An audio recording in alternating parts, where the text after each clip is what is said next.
All right, again, I can't do walk and talk, and it makes me so sad because it is raining slash snowing here in the mountains. Don't worry, it'll come back. You'll hear that huffing and puffing. Just a little sidestep before we get to the main topic. I think it's so funny that I had a few comments where they're like, I can't. Oh, it's so weird that you're working out and you're out of shape and I can hear you breathing heavy. What? Like, wait a minute. Even in the best people in the best shape huff and puff. I mean, like, are you just Jesus? I don't understand. Let's get on the topic. Greenland and warmongering. What is going on with this? What is this? Like, how does, shitting on Greenland and threatening to invade Greenland, how does that make our lives better? Pitch it to me in the comments. Tell me, Matt, here's how it's going to make it better. I see no scenario where this helps anybody who lives in the country. This was the guy who said he was the anti-war candidate. He has pissed off Canada. He's pissed off Mexico. He's pissed off Greenland. He's pissed off Europe. Well, like, I don't understand how this helps. And, like, here's my issue is, like, if MAGA in particular, or his base, if you're not MAGA and you just support the man, how, like, if he invades Greenland, all right, boots on the ground, all right, with soldiers with guns, if for some reason, which is definitely going to happen if they do that, I didn't keep doing this, Greenland is not going to just accept that, bro. Like, this is going to be a Ukraine-Russia situation. And if you don't see that, I don't understand why you don't. We are going to have clips, video clips of American soldiers just straight up murdering, do they call them Greenlanders? Like, the Greenlanders. We will be the bad guy. If at any point this current administration just murders any of our allies, because Greenland is an ally, Greenland, Mexico, Canada, it doesn't matter.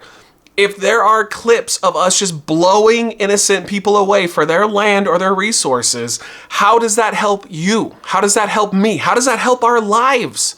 You have to understand, these people don't give a shit about you or me. They don't care.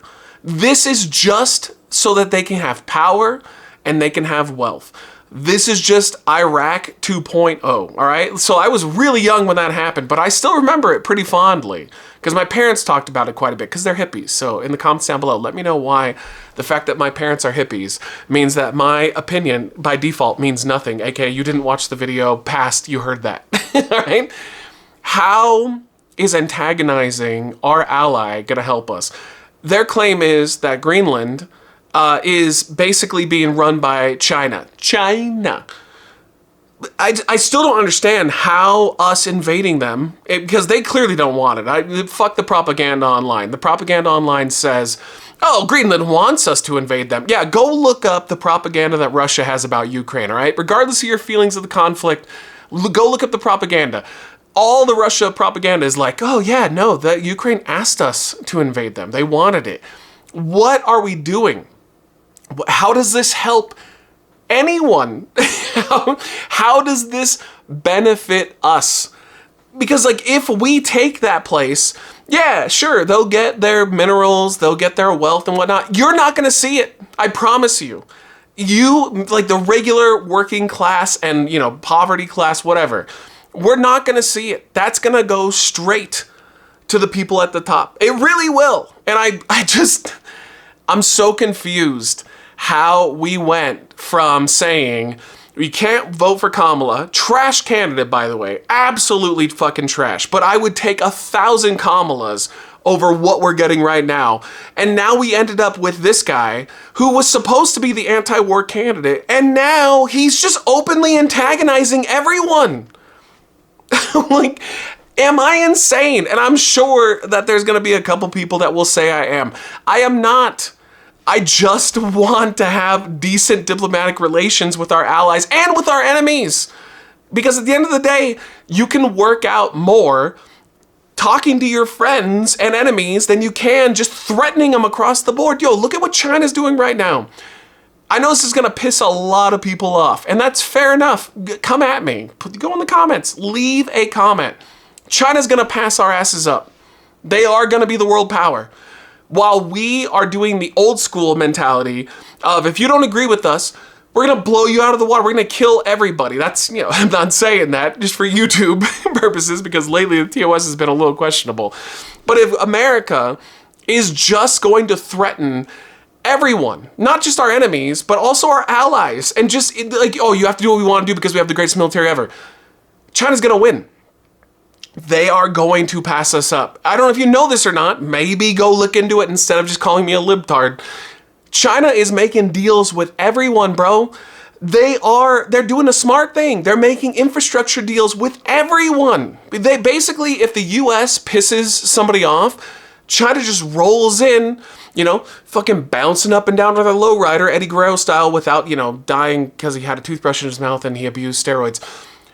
They just come in and go, well, hear me out.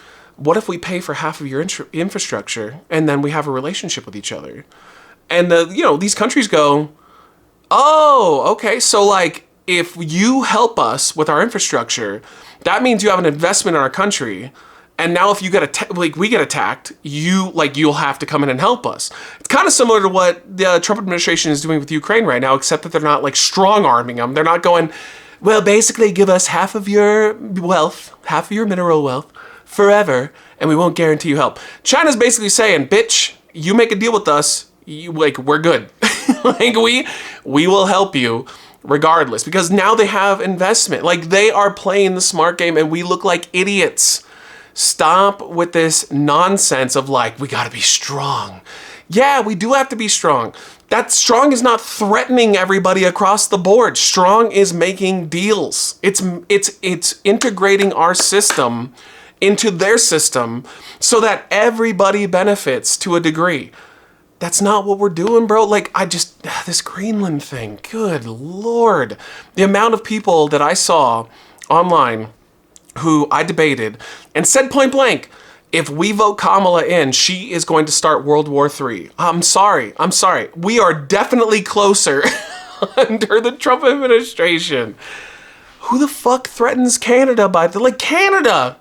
They're our closest trading partner. I get Mexico, all right? Listen, I don't support it, but I understand that the cartels are a lot and the drugs they're bringing in are a lot. Canada's not bringing in any fentanyl. So what are we doing here? They have a secure border. Go look it up. Don't be a fucking sheeple. I hate using that term too, because that just feels like people during COVID. But go look it up, man. Like, Canada's got a pretty secure border. Like, they got their shit down. So it's like, what are we doing here? Why are we threatening our closest partner? And like, why are we saying we're going to invade Greenland? Oh God. Look at this cool beanie I got at Ziegler and at Spyro. It was Michelle's daughter who made this for Christmas. I hope you guys enjoyed the video. I totally understand too the people that are like, this is too much for me. I get it. I gotta vent to somebody, baby. I gotta do it. What are your thoughts on it? Let me know in the comments down below. I'm sad that I wasn't walking. I'm not gonna make a habit of this. I like the walk and talk better. I want to huff and puff. I want you to hear what it's like if I was getting rammed in prison. All right. Yeah. Cheers. Bye.